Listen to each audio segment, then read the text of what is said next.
Some WWE rivalries are more than just scripted drama, they are fueled by real betrayal, backstage tension, and personal vendettas.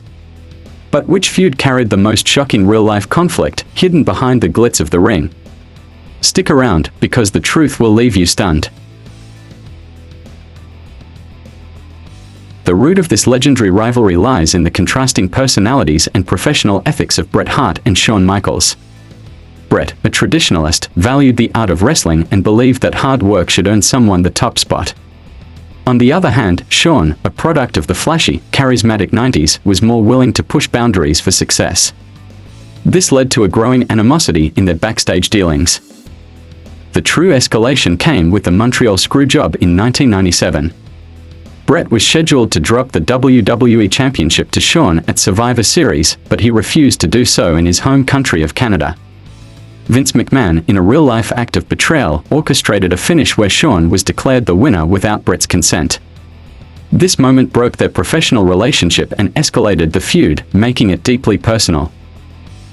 The betrayal of Bret by his colleagues created a layer of real resentment that lasted years, even after both men had left WWE.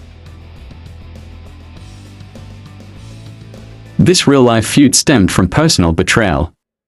Matt Hardy was in a relationship with Lita, Amy Dumas, and they had been a real-life couple for years. However, during Matt's real-life injury, Lita began an affair with Edge. This betrayal was publicly revealed, and Matt was understandably furious. WWE, knowing that the personal animosity was intense, used it to fuel a storyline in which Matt, upon returning from injury, confronted both Lita and Edge. The storyline mirrored real emotions, with Matt openly expressing his heartbreak and anger. While Edge and Lita portrayed the villains in the feud, it was clear that there was genuine animosity beneath the surface. This made the feud feel raw and personal, with emotions bleeding into the ring.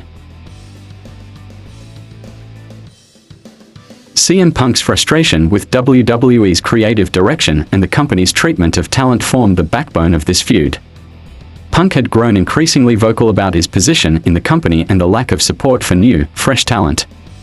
His real-life grievances with WWE's reliance on part-timers like The Rock and their inability to elevate new stars drove him to speak out. His pipe bomb promo in 2011, where he vented about WWE's corporate structure, Triple H's backstage influence, and John Cena's position as the company's face, was the breaking point. Punk's criticisms were rooted in reality and spoke to the frustrations that many wrestlers at the time had about their treatment within the company. Punk's rivalry with Cena, in particular, was a battle of the establishment versus the underdog. Cena, embodying WWE's corporate persona, represented everything Punk resented about the system, making their feud deeply authentic. Brock Lesnar and Roman Reigns' rivalry took on an aura of real tension, rooted in Lesnar's desire for a lighter WWE schedule and Reigns' constant push as the company's chosen top star. Lesnar, known for his part-time status and larger-than-life persona, has never been shy about his disdain for WWE's taxing travel and promotional commitments. Reigns, on the other hand, was groomed to be the face of the company, and this sometimes led to tension backstage, with some believing Lesnar's presence and reluctance to appear full-time detracted from the focus on Reigns. When they clashed at WrestleMania 34, reports from backstage revealed a real sense of friction, with Lesnar openly upset about his contract negotiations and Reigns' role in the company. The tension between the two was real enough to make their rivalry feel less scripted and more like two superstars vying for control of WWE's future. The feud between Ric Flair and Eric Bischoff began long before it played out in WWE. In the 1990s, during their time in WCW, Flair accused Bischoff of trying to marginalize him and push younger, less experienced talent. Flair, a 16-time world champion, believed Bischoff's focus on creating new stars was at the expense of his legacy and experience. In WWE, Flair's disdain for Bischoff carried over as part of their storyline rivalry. Bischoff, who had the power as an on-screen authority figure, pushed Flair to the side, leading to several bitter exchanges in promos. The real-life tension between the two men made their feud believable, as Flair viewed Bischoff as someone who had tried to erase the past for the sake of fresh faces, while Bischoff saw Flair as a relic of the past who needed to be taken down. This rivalry's origins are deeply personal. Kurt Angle's real-life marriage to Karen Jarrett and the subsequent affair she had with Jeff Jarrett sparked a major controversy.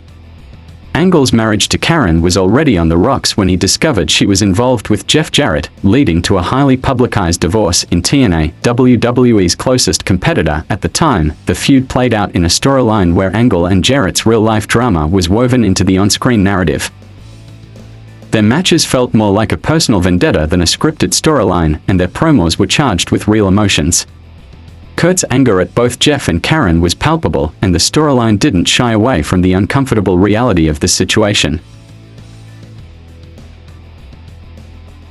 This iconic feud was rooted in real-life corporate power dynamics. Vince McMahon, as the owner of WWE, was an authoritative figure who wanted control over every aspect of his empire, including the talent. Steve Austin, on the other hand, represented the everyman and the anti-establishment figure who stood against McMahon's oppressive control. The real friction between the two stemmed from Austin's refusal to adhere to the traditional corporate hierarchy and Vince's desire to maintain complete authority over his company. This feud resonated with fans because it mirrored real-world struggles of power and control.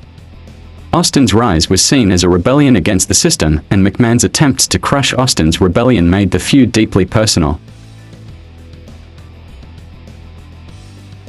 Charlotte Flair and Becky Lynch's rivalry began as a storyline but had its roots in real backstage tensions. Becky had been working hard for years to get to the top but often felt overshadowed by Charlotte, who had the legacy of her father, Ric Flair, behind her. In 2018, Becky turned heel in a dramatic fashion, attacking Charlotte and revealing her frustrations about always being in Charlotte's shadow. The real backstage tension between the two women surfaced as Becky openly voiced her displeasure with how Charlotte had been given opportunities. The bitterness between the two added a layer of authenticity to the feud, as fans could feel Becky's desire to be recognized on her own merit rather than being compared to her legendary family.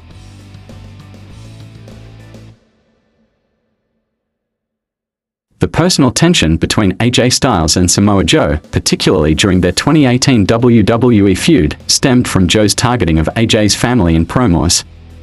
Joe, known for his psychological warfare, taunted AJ about being a bad father and husband, hitting deeply personal nerves. In reality, AJ was a family man and deeply protective of his loved ones, so Joe's comments were cutting and struck a real emotional chord.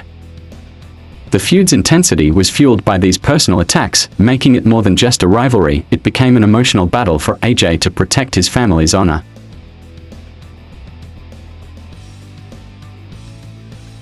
Randy Orton's role as the youngest member of Evolution, a group led by Triple H, was central to this rivalry. Orton's early career was nurtured by Triple H, but Orton became increasingly outspoken about his own ambitions and the perception that Triple H used his backstage influence to keep others in check. The friction between the two escalated in 2004 when Orton won the WWE World Heavyweight Championship and became the youngest champion in history. Orton felt that Triple H was trying to hold him back, and the resulting rivalry was personal and bitter, with Orton calling out Triple H for being an egotistical figure who controlled the company's spotlight. The tension between them felt real, as it was grounded in Orton's desire to break free from Triple H's shadow.